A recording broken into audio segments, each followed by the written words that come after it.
Hey guys, welcome back to the shop.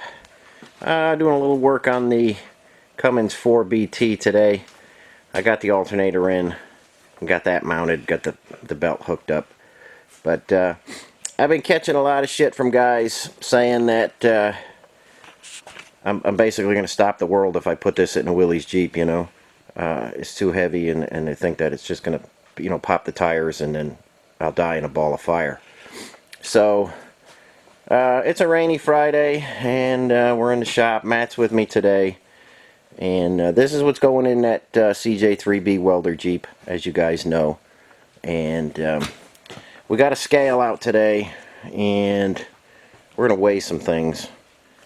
So, right here on the stand, we're just about ready to take this off. This is a F-head engine. This is actually going in the snowblower Jeep. Is finished, and it's I got to put the clutch and the PTO on it. But before I do that, this is dry, no oil, no coolant. It's got the exhaust manifold on it. Nothing on the back, no clutch or anything, as you can see. Distributor, carb is off it, generators on it. Basically a dressed up long block. So we know the shipping weight from the freight company on the Cummins was 742. And we're going to actually put that on the scale, but not today. I'm doing some things to it, so we're not going to put that on the scale today. But we're going to take this F-head and put it on the scale and actually show everybody what these things weigh. I get so many comments that they're, you know, guys think they could just pick them up by hand and take them out of the Jeep and carry them around on their shoulder because they're so light, because they're so small. So we're going to put all the myths to rest today.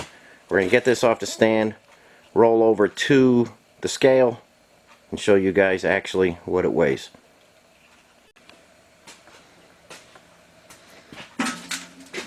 Alright guys, here's our scale.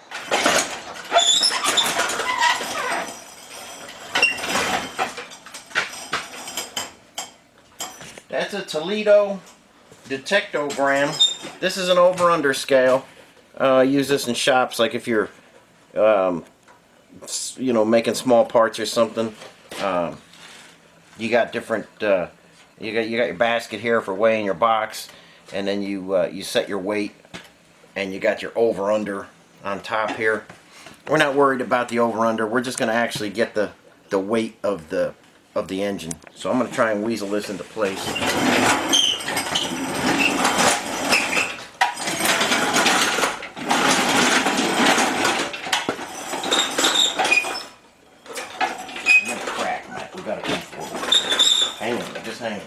Hang in there, we're going to get it set up. Okay guys, here we are over the scale.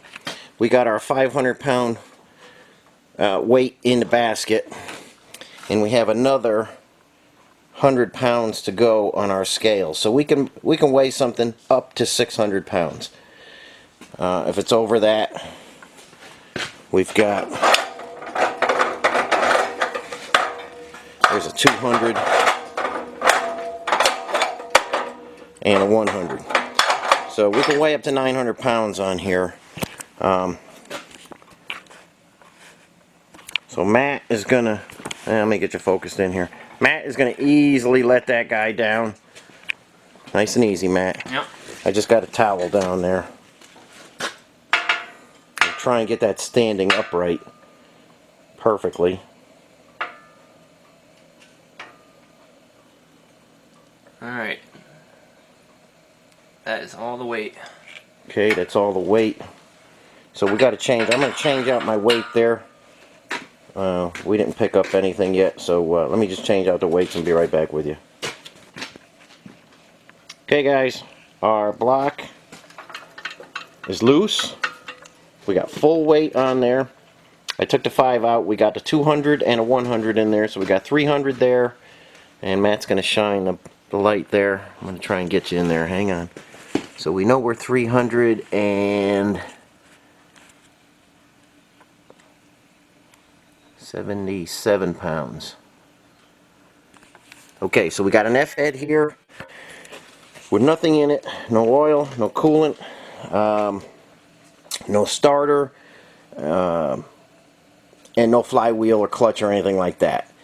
We are going to, I got this off the stand because I want to put the clutch on it. So we're going to put the clutch on it, the housing, and the PTO, and then we'll weigh it again and see where we're at. But right now, with that particular engine, fully assembled, just as you see it, 377.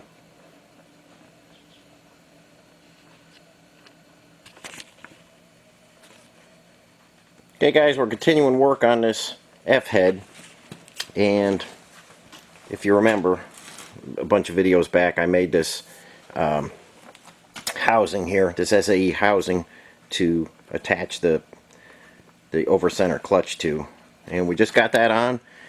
Got the bolts torqued. I'm not sure what I'm going to do, if I'm going to build a mount off this here, off the side to mount in the cradle. So it's just an epoxy primer now. But we're going to get the flywheel on, the clutch, throw the starter in there, and hopefully get a chance to weigh it again.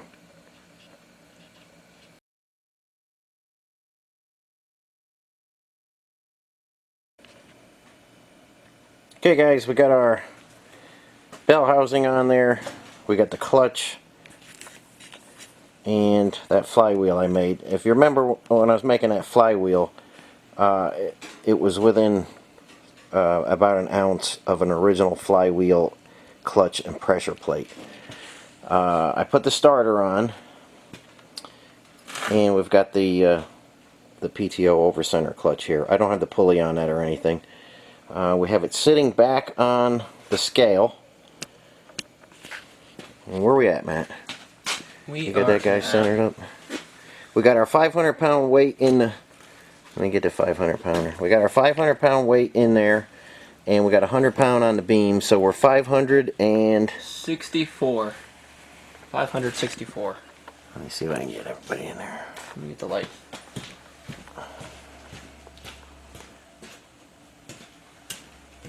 Okay, 564 right now.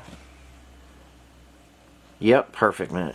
Okay, so for all you guys that think that these are just, you know, lightweight engines, once you get your clutch on there, starter, things like that, it starts to add up quickly.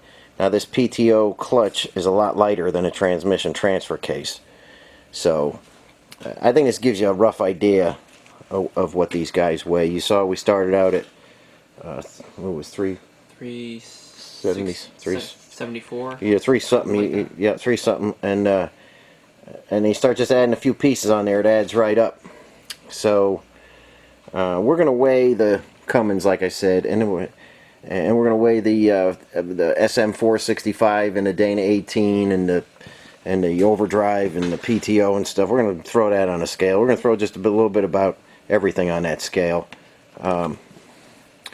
just because, you know, there's so many guys that, you know, even when they're shipping engines, you know, guys will ship engines into rebuilt, and they'll tell the shipper it weighs 100 pounds or 200 pounds, and then the shipping company, you know, charges them extra, and they get all upset. But just trying to show you guys what things actually weigh, and we'll do more of it if you like these kinds of videos. So just a short one today. We've got a lot of stuff going on today, so we'll end it here. Thanks for watching. Catch you next time.